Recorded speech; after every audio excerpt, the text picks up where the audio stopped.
Bonjour à tous mes chers étudiants. Dans cette vidéo, je vais vous présenter la correction de l'examen procédé de transformation des matériaux composites, session juin 2020. Avant de passer à la correction, je vous demande de télécharger l'examen. Il suffit de consulter le site slimchuchen.wordpress.com et passer à l'article 18. Ensuite, télécharger l'examen juin 2020. Vous pouvez aussi me suivre directement sur ma chaîne YouTube et regarder toutes les vidéos relatives aux cours TP et examens en consultant la playlist Procédés composites. L'examen comporte deux exercices, l'exercice 1 sur 9 points, l'exercice 2 sur 11 points.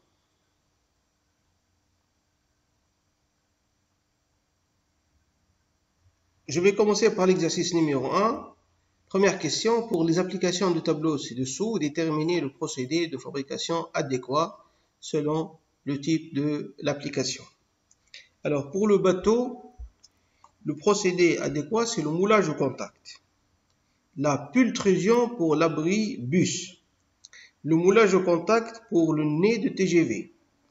Les coffrets électriques sont réalisés par moulage par compression à chaud. Le coffre arrière automobile, RTM, moulage par transfert de résine et la même chose pour les raquettes de tennis RTM. Deuxième question, que signifie RTM et quel est son principe? Faire un schéma. RTM signifie résine transfert molding ou bien moulage par transfert de résine. Le matériel comporte le dispositif d'injection et de dosage de la résine. Un moule avec une partie mâle, une partie femelle, monté sur une presse. Le renfort est introduit en premier lieu dans le moule sous forme de mat, de tissu ou bien de préforme et par la suite la résine est injectée après la fermeture de moule. Troisième question, quels sont les facteurs affectant la réaction de réticulation? Alors, on trouve 4 paramètres, la température, la masse, les catalyseurs et les accélérateurs. Pour la température, la vitesse de gel et de réticulation sera 2 fois plus rapide avec une augmentation en température de 10 degrés. À l'inverse, sera moitié moins rapide lorsque la température diminue de 10 degrés.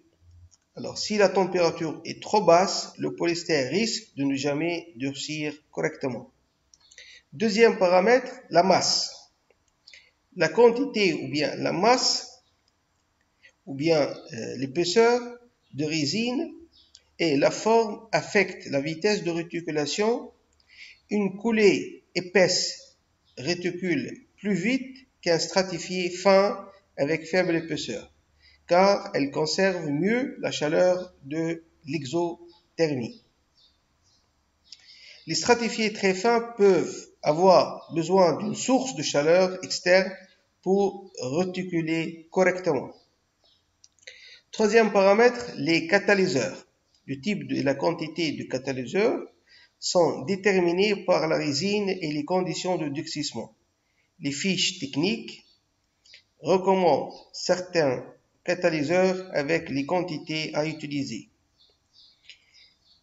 Les accélérateurs, quatrième paramètre, l'addition d'accélérateurs rend le mécanisme de durcissement beaucoup plus rapide. Quatrième question, quelle est la différence entre le gel coat de moule et le gel coat de stratifié? Il faut utiliser de véritables gel coat de moule sur la pièce mère et non pas simplement du gel coat ordinaire de couleur noire. Le gel coat de moule est généralement plus dur que le gel coat ordinaire. Il a une excellente capacité de brillance et il se rétreint moins. Cinquième question, citez les différents types de protection des personnes aux ateliers de stratification. Donc, on a la protection des yeux, la protection des voies respiratoires, la protection de l'audition, sécurité lorsque vous marchez ou bien grimpez, protection des mains et des doigts, protection de la peau et enfin la protection contre les incendies. Alors, exercice 2 sur 11 points, la fabrication de produits finis nécessite un certain nombre d'étapes. On vous demande de décrire brièvement la gamme de fabrication d'un stratifié en composite. On peut prendre comme exemple le dos d'une chaise. Alors, la gamme comprend les faces, les opérations, des dessins simples ou bien des croquis. Et enfin, il faut citer aussi pour chaque opération le matériel utilisé. La première étape consiste à appliquer un agent de démoulage. On peut utiliser la graisse entre 3 et 6 couches avec des mouvements circulaires afin de remplir les pores dans le moule et faciliter le démoulage. La deuxième étape consiste à doser le gel coat, à ajouter 2% de catalyseur, agiter et passer une première couche de gel coat sur le moule et laisser le moule sécher jusqu'à 20 minutes à la température ambiante. Le matériel utilisé dans cette phase: moule, graisse, palette, récipient, gel coat, balance, catalyseur, acétone, c'est le solvant pour le gel coat, et résine et pour le nettoyage, et pinceau. On peut utiliser aussi un pistolet pour appliquer la première couche de gel coat. L'étape suivante consiste à poser une couche de fibre de verre voile léger sur la couche de gel coat, puis cette couche sera imprégnée par la résine catalysée. L'étape suivante consiste à chasser les bulles d'air à l'aide d'un débulleur.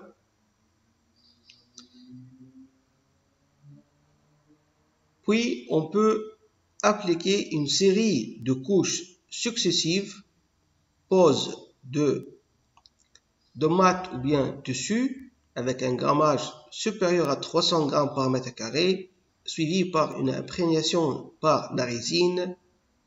Ensuite, une opération de débullage est nécessaire pour chasser les bulles d'air, jusqu'à l'obtention de l'épaisseur désirée. Il est recommandé de laisser sécher le système 24 heures avant le démoulage. Après 24 heures, on fait le démoulage soigneusement pour ne pas casser le moule. Donc l'étape suivante consiste à éliminer le surplus.